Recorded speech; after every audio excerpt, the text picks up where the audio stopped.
Hi everyone, I am Siddharth Pandit and this is my video on how astrology works, a psychological perspective. Human life presents challenges that many or most struggle to handle, mostly from a mental perspective. We deal with the various struggles of competition, stress, acceptance, and many different uncertainties knocking our doorstep. Now, it is a matter of simple observation that there is one thing that all of us collectively strive for. It's a predictability in nature and in life. A hunger for determinism in a largely non-deterministic world. Well, the whole scientific pursuit has itself been derived out of the need for a deterministic universe. Even Einstein took the fundamentals of quantum mechanics with a grain of salt, for it presented a world not so deterministic. And now I guess we have it. This obsessive need for attention, a sense of hope and predictability drives most of our pseudoscientific businesses. Astrology, well, being one of its leading contenders, has found its haven in this desperation of countless generations since history.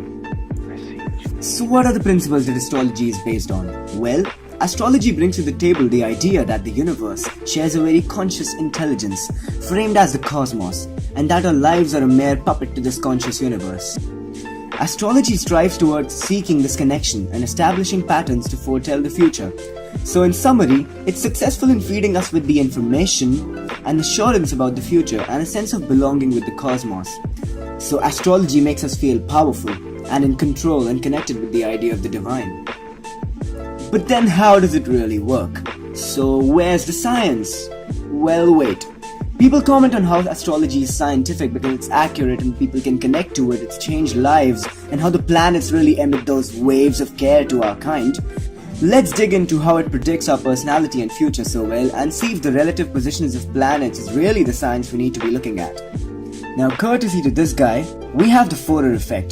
The Forer effect refers to the tendency of people to rate a set of statements as highly accurate for them, personally, even though the statements could apply to many people.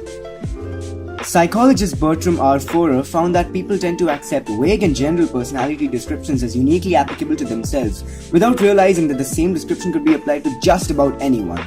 So for example, let us consider the following as if it were given to you as an evaluation of your personality. You have a need for other people to like and admire you, and yet you tend to be critical of yourself. While you have some personality weaknesses, you are generally able to compensate for them. You have considerable unused capacity that you have not turned to your advantage. Disciplined and self-controlled on the outside, you tend to be very worrisome and insecure on the inside. At times you have serious doubts as to whether you have made the right decision or done the right thing. You prefer a certain amount of change and variety and become dissatisfied when hemmed in by restrictions and limitations. You also pride yourself as an independent thinker and do not accept others' statements without satisfactory proof. But you have found it unwise to be frank in revealing yourself to others.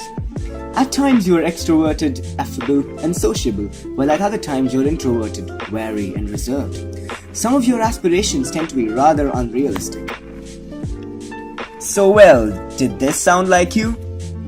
It did. Oh, did it?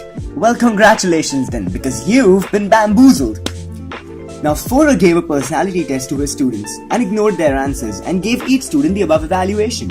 He asked them to evaluate the evaluation from 0 to 5, with 5 meaning the recipient felt the evaluation was an excellent measurement and 4 meaning that the assessment was not so good. The class average evaluation was 4.26. That was in 1948. This test has been repeated hundreds of times with psychology students and the average is still around 4.2 out of 5 or 84% accurate.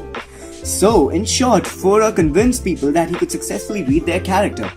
His accuracy amazed his subjects, though his personality analysis that we just read before was taken from a newsstand astrology column and was presented to people without regard to their sun sign.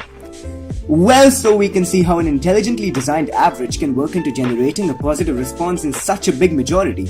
We can see that people tend to accept claims about themselves in proportion to their desire, and that the claims be true, rather than in proportion to the empirical accuracy of the claims, as measured by a non-subjective standard. We tend to accept questionable, even false statements about ourselves if we deem them positive or flattering enough. Surprised? Well, let's shed some more light into the situation. Psychologist Barry Bearston believes that hope and uncertainty evoke powerful psychological processes that keep all occult and pseudoscientific character readers in business. We are constantly trying to make sense out of the barrage of disconnected information we face daily, and we become so good at filling in to make a reasonable scenario out of these inputs that we sometimes make sense out of the nonsense. We often tend to fill in the blanks and provide a coherent picture of what we hear and see, even though a careful examination of the evidence would reveal that the data is vague, confusing, obscure, inconsistent, and even unintelligible. Psychic mediums, for example, will often ask so many disconnected and ambiguous questions in rapid succession that they give the impression of having access to personal knowledge about their subjects.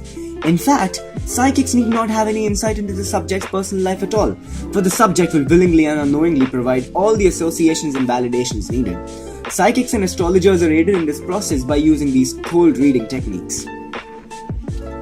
So now we have come to a point to argue about instances in astrology which are much more specific than the ones mentioned. Okay, well, this was about a very general understanding of the situation, right? But we do know about instances in astrology where the predictions have been much more specific than the ones mentioned above, and may have many contenders stating that the predictions seem to be majorly accurate. Well, this represents events more personal to the observer where the information was directly presented to the astrologer and the latter gave accurate predictions. So let's dig into it. A product of an efficiently conducted cold reading, guided by a facade of astrological concepts and theories, the crux of our current analysis lies in the idea of confirmation bias, which is a form of selective thinking, where one tends to notice and to look at what confirms one's beliefs, and to ignore or not look at or undervalue the relevance of what contradicts your beliefs. Since the aim of an astrologer is to generate positive validation in the observer or the customer, their retention of claims that are in lieu with their beliefs is much stronger than those they seem to not relate with. Even if there are many empirical evidences of one statement not being applicable in many instances, its applicability in some instances generates a sense of causation for those with a strong sense of wishful thinking. Numerous studies have demonstrated that people generally give an excessive amount of value to confirmatory information, that is, to positive or supportive data. The most likely reason for the excessive influence of confirmatory information is that it is easier to deal with cognitively. It is much easier to see how a piece of data supports a position than it is to see how it might count against a position. We see that astrology has always had its support from people trying to claim its accuracy and connect correctness as a standalone measure. The problem is that this and similarly grounded belief systems are not tested by trying to falsify basic claims, which is, in basic, the way of science, but rather by making extraordinary efforts to confirm such claims. In a society which is moving from cultural collectivism to high individualism, the concept of control over one's actions, one's fate, becomes a strong component of living a healthier life. Astrology sells, markets, and presents this dish targeting our very own insecurities and anxieties. And well, believe it or not, it's necessary that we start baking this dish with at least a grain of salt. Thank you very much.